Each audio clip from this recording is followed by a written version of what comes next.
All right, hello everyone. Today I'm going to be going over weight transferring and the different movements that go along with it. So first we're going to go ahead and start with our mat more over instant activities. I'm going to go ahead and have the students get into groups of 4. I'm going to have them remember their groups of 4 because later on in another activity they're going to get back into their groups of 4. So they're going to remember who they are partnered up with or who is in their group.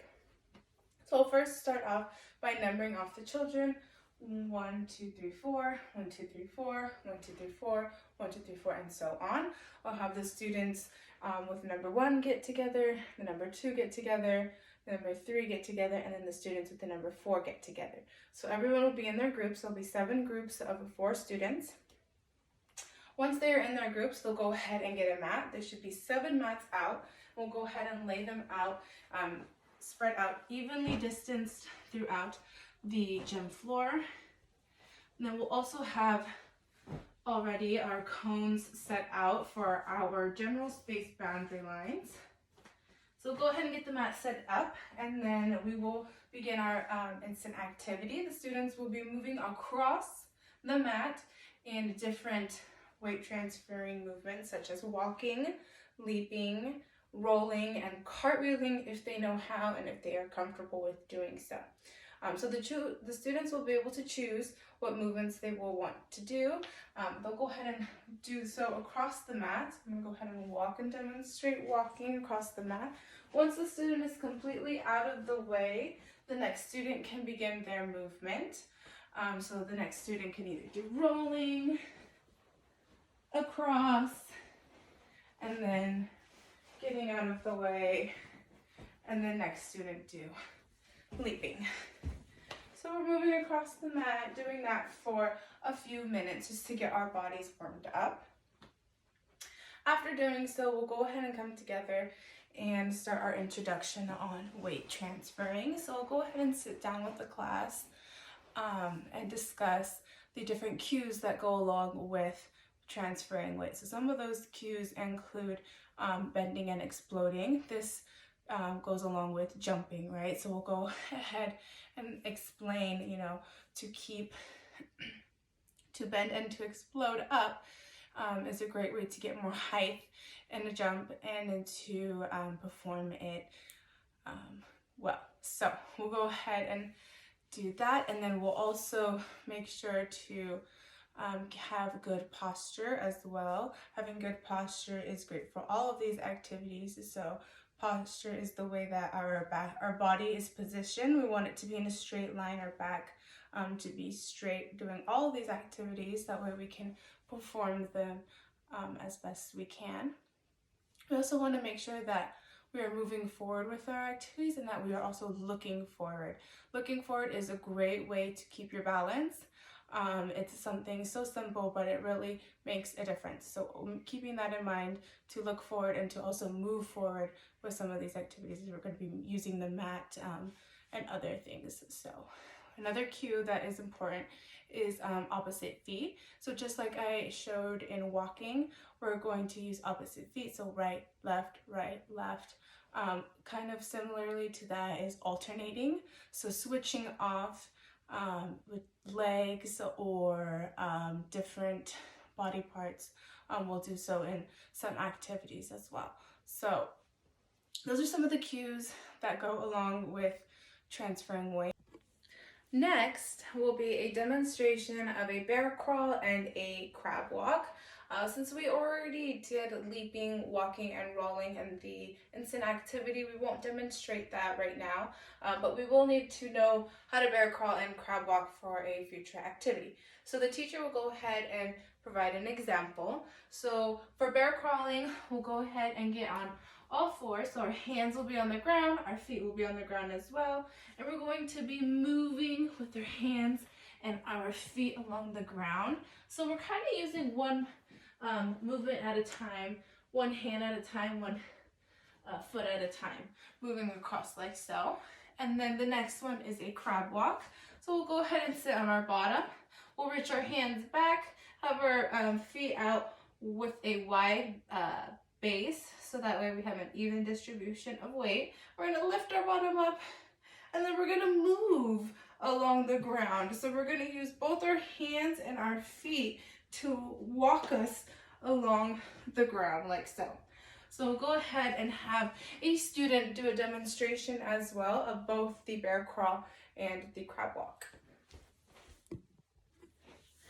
Following the demonstration will be our first activity, which in our first activity, we will be doing a hiccup activity. So I'll have the groups of 4 split up into groups of 2. So they will partner up with one of the people that were in their group, and then we'll go ahead and have 7 of those groups grab a mat. So there should be a total of 14 mats now spread out through the gym floor. And we'll go ahead and have the students use the mat. We'll have 1 student on a mat at a time. What they will be doing is they will be going on their feet, kind of in a semi-crouched position like so. We'll go ahead and have their hands out about shoulder width apart. Get my feet a little bit closer. Their feet are going to be together, and then their knees are going to be bent like this. I'm going to lean a little bit forward, and then I'm going to raise my bottom up a bit like this. And then one of my legs, so I'm going to take my right leg and I'm going to throw it back in the air and then land on my opposite foot. So I'm landing on my left foot and I'm throwing my right foot back like so. So I'm going to go ahead and do 5 on one leg. So 3, 4, 5. And then the students are going to switch legs and complete 5 on the other leg. So there should be 1 student on the mat at a time, and the other student will be counting out the reps for the person on the mat. And then they'll go ahead and switch, and then the other person will perform the activity as well. Following the hiccup activity will be our tumbling dice activity. In this activity, the students will get back into their groups of 4, so remembering their other partner or their other pair that was in their group. So they'll get back together, and we'll go ahead and put 7 of the mats away. So we should, again, only have 7 mats on the ground left. So all groups of 4 will have a dice like this. On this dice has a bunch of weight transferring movements such as rolling, walking, crab walking, bear crawl, skipping, leaping, and I believe that's it. So they'll go ahead and take turns rolling the die. So to roll the die, I got roll, and I'll go ahead and set that aside, and I'll roll across my mat, making sure that I'm moving forward, looking forward, and like so. And then another student will have a turn to roll the die and take their turn. The student following the first person will have to wait just until the student comes all the way back and is in line to avoid any type of collision or injury. So they'll go ahead and take turns using the die to move in different ways across the mat. Once that activity is done, we'll go ahead and put our mats. We will not be needing them anymore. We will be taking out, after that, we will be taking out our step platforms. And so there should be 7 step platforms for the groups. We will remain in our groups of 4 for this next activity. This is the jump on and jump off activity. So we'll go ahead and have our step platform set up. We'll have 2 students facing the step platform on one side of it, and then we'll have 2 students facing the platform on the other side of it.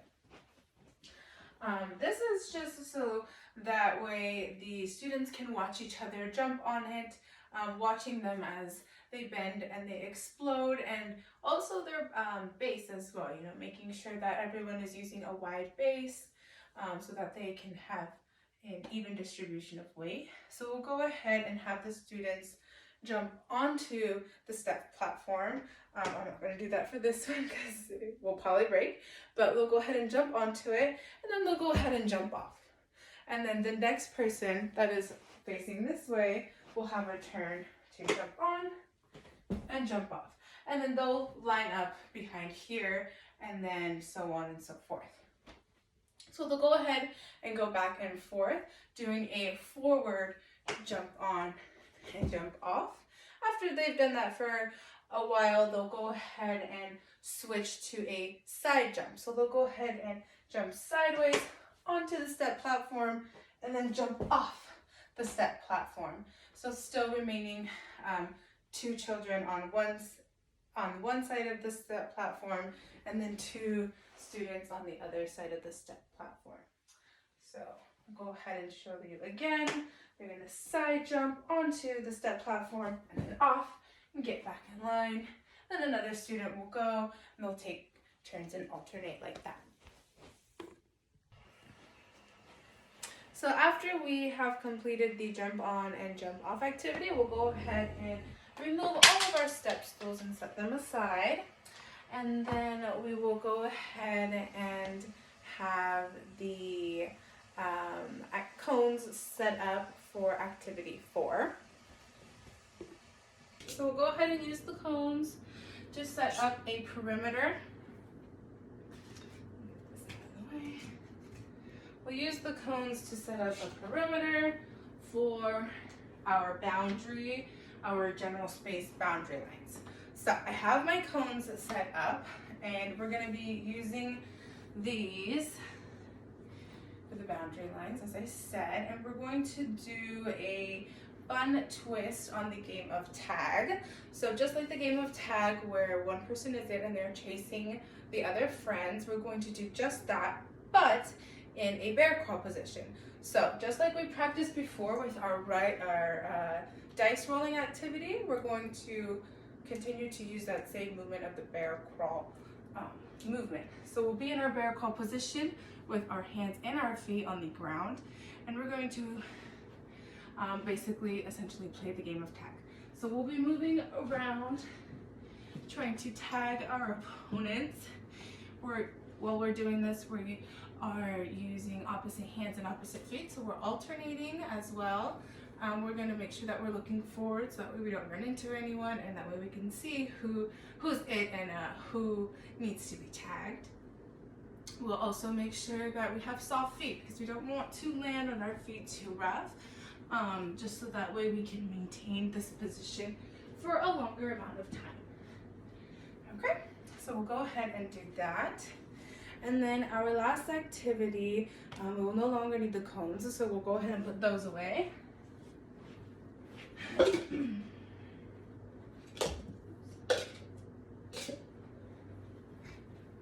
All right, and then we'll have the students get back into their pairs that they were in for the hiccup activity. So they'll get back into their pairs, and each of them will grab a pool noodle. There should be about 14 pool noodles for this class size.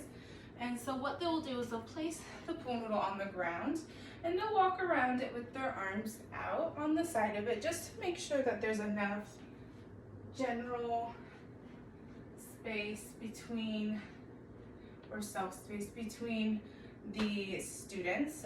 That way they don't run into each other or anything like that. So we'll go ahead and place that on the ground, and then the children will take turns walking across the pool noodle balance beam. They'll go ahead and use opposite feet, keeping their arms out to help support their balance.